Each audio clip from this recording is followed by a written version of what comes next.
اور ان کا demographic difference بھی ہے. ہمارا ٹیمپریچر وارمر ہے جو یہ اگر آپ اس وائرس کو دیکھیں تو اس کا سب سے زیادہ سروائیول 0 اور 27 کے درمیان ہے.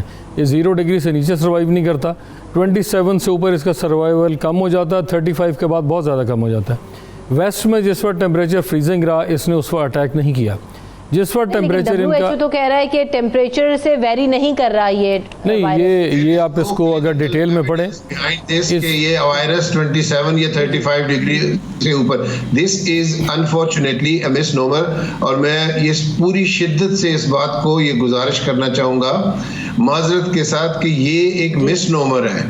یہ ایک بالکل ایسی چیز ہے جس کے پیچھے کوئی سائنٹیفک نہیں ہے. سو ڈاکٹر شاذلی منظور صاحب, واٹس یور کامنٹ کہ ابھی اس وقت بھی جو لوگ غلطیاں کر رہے ہیں ان سے دور رہیں اور ابھی کیا کرنے کی ضرورت ہے؟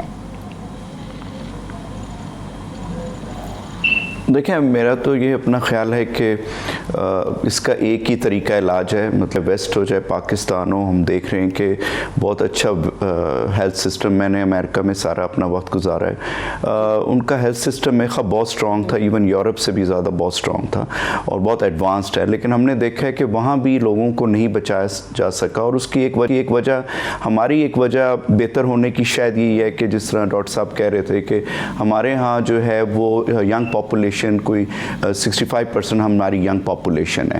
اور وہاں پہ جو اگر امریکہ کا, یورپ کا تو اور انگلینڈ کا تو ڈاکٹر صاحب بتا رہے ہیں, امریکہ میں زیادہ تر لوگوں کی اموات بھی نرسنگ ہومز میں ہوئی ہے اور بہت جو تھے بوڑھے لوگوں میں یا جن کو مختلف بیماریاں تھیں. اور یہی اگر آپ اٹلی کا دیکھ لیں تو ان کا ڈیموگرافک ایسے ہی بتا رہا تھا کہ جن لوگوں کو بہت ساری بیماریاں تھیں ان کی امیونٹی کم ہوتی ہے, چاہے وہ لنگز ہیں, ہارٹ ہے, ڈائبٹیز ہیں, جو بھی ہیں, اور ان میں شرح اموات زیادہ تھی. تو آپ باقی ویسٹ کو اگر دیکھ لیں اور امریکہ کو دیکھ لیں تو وہ اسٹیٹسٹکس جو ہیں آپ کو اس لیے زیادہ نظر آتے ہیں. ہمارے ہاں جو ہے وہ پاپولیشن اگر بوڑھے بھی ہیں تو وہ کم ہے, جاتے جاتے ڈاکٹر غلام مرتضیٰ صاحب کیا میسج دینا چاہیں گے؟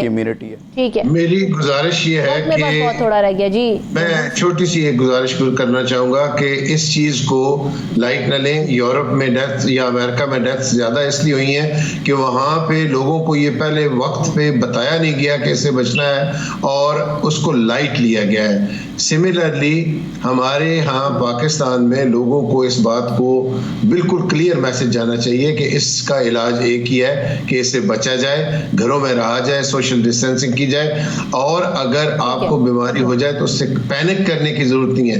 اس بیماری کا ایک جو سب سے بڑا ایلیمنٹ ہے وہ ہے کہ نفسیاتی طور پہ یہ بندے کو کمزور کر دیتا ہے, اور اگر آپ کی نفسیاتی طور پہ آپ کمزور ہیں تو آپ کی قوت مدافعت اور کم ہوتی ہے. سکون سے رہیں, پروفیسر ڈاکٹر فرید ظفر صاحب ویری کوئکلی آپ کا میسج کیا ہوگا؟ دیکھیں جی میسج تو یہی ہے کہ آپ لوگ stay home and stay safe. جتنا آپ آئسولیٹ کریں گے اپنے آپ کو اتنا بہتر ہے.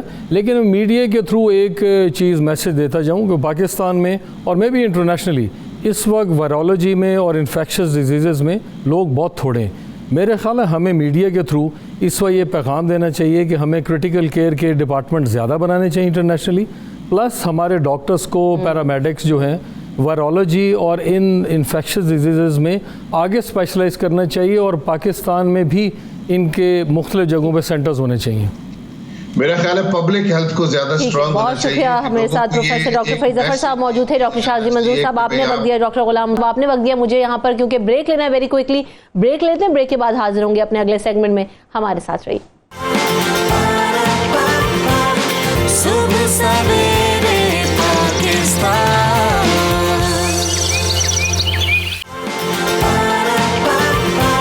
صبح سویرے پاکستان.